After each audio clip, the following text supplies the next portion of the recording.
would be the first thing on my list, no matter what. Okay. And then secondly, I'm familiar with what's occurred is for farmers, and with the situation going back to what you're talking about, going into that over raw materials. For example, once seeds were free, they become patented by Chinese by Monsanto. We'd have to kill Monsanto. So I'm familiar with, the mass amounts of suicides that have occurred in other countries because of this, and I unfortunately, I should know about this in the States, and I'm ignorant that this has occurred historically in the United States because when the farmers going into that over raw material occurred. I personally have known farmers that have killed themselves. Is there a time? So that's just anecdotal. Over time period, is there a specific? Would it be like back in the 50s when this took hold here that you referred to? Would that be? Did we see the same occurrence of high amounts of suicide? I don't know those numbers, so I can't really comment. I can only speak to my anecdotal evidence.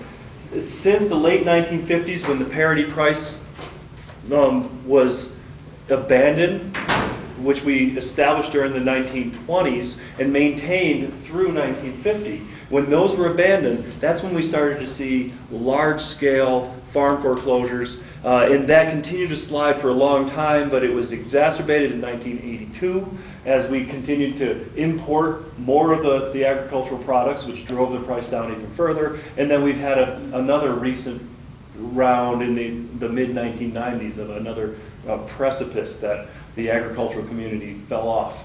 And agriculture in our society, being the base of wealth in our society, it really is the bellwether for our entire economy. And real quickly, so subsidies that are given to farmers, can I generalize, is that usually given to elite few or like yes. special favoritism? Of over the $10 billion that we signed into law with this farm bill last time, over 75% of it goes to agribusiness. There are some multi-millionaire farmers in there too. Yeah, it does not go to the small-scale farmers. In fact, the small-scale farmers are pushed all the time to expand production, to grow their operations, and the only way to do that is to go into debt further. As you bring more cows on if you're a dairy, or if you expand the fields, or you start producing more acreage, then you need more tractors, you need faster equipment to do it quickly, you need more equipment. All the things that you need to do then puts you further into debt, which is only good for those manufacturers that are selling all the new implements and hardware. It's not helping the small farmer, and eventually they become so far in debt that they lose their farm, and once again it goes to Archer Daniels Midland. We can go on down the line, Cargill, blah blah blah. Jacob, and then I have a question too. Far up. Yeah, I mean, this is a great group. I'm really glad you all are here. It seems to me like this notion of like the small independent farmer who is not exploiting other people around him is this sort of weird mythic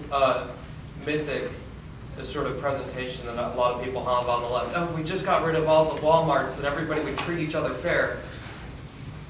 If you've been around the world, and I suspect you have been a few times. I've been all the way around North America. Okay.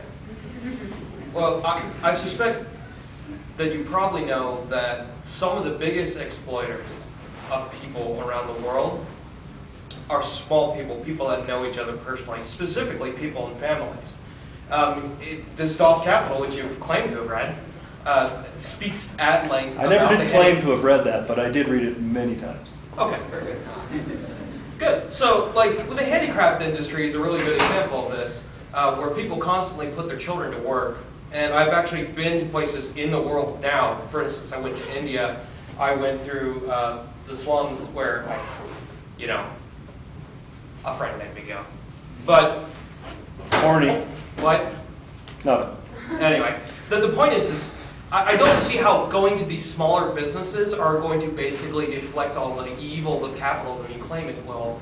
And in fact, I think historically, we have all the evidence in the world to believe that it will, in fact, continue to exploit people, whether or not it is on a large scale where it's more effective, or on the shorter scale, well, it just can't be as effective because they don't have that sort of specific sort of implementation.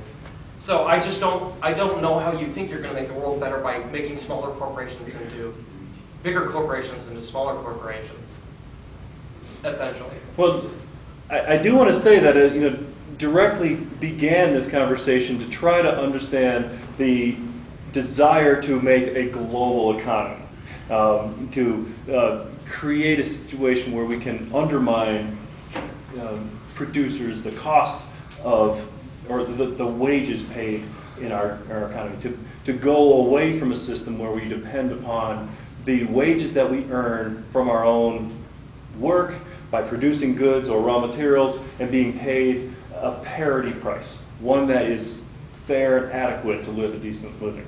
If all those people along the line were able to produce goods, services at a parity price so they could live a decent life, if the wage was acceptable, and it wouldn't necessarily even be a national standard because every region has different standards of living and different costs of living. So we'd have to have a local or regional control over what the price of goods would be, what the price that workers would earn, as well as controlling the size, the scale of production. Just even envisioning that we are going to have small corporations.